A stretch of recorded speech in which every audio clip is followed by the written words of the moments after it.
ఎరికలోడు ఎరికల భాష మాట్లాడతాడు, ఏం చిన్నబుచ్చుకోడు. లంబాడి ఆయన లంబాడి భాష మాట్లాడతాడు, గుజరాతోడు గుజరాతీ మాట్లాడతాడు, పంజాబీ పంజాబీ మాట్లాడతాడు, తమిళోడు తమిళ్లో మాట్లాడతాడు. చిన్నబుచ్చుకోడు, వాడు హ్యాపీగా ఫీల్ అవుతాడు. ఇంకాస్త అయితే గర్వంగా కూడా ఫీల్ అవుతాడు. ప్రపంచంలో ఒకే ఒక్క జాతి ఉంది, తన మాతృభాష మాట్లాడటానికి సిగ్గుపడే జాతి.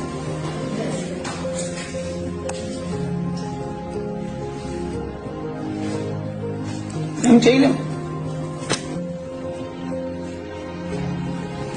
దేశ భాషలందు తెలుగు లెస్స. ఎక్కడో విన్నాం, కృష్ణదేవరాయల కాలంలో ఎవడో అన్నాడని ఆయన అన్నాడు. దేశ భాషలందు కాదప్ప, ప్రపంచ భాషలందు తెలుగు లెస్స.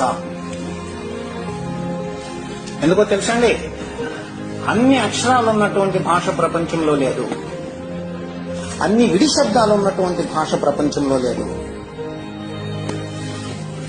అంత సుందరమైన భాష కూడా ప్రపంచంలో లేదు.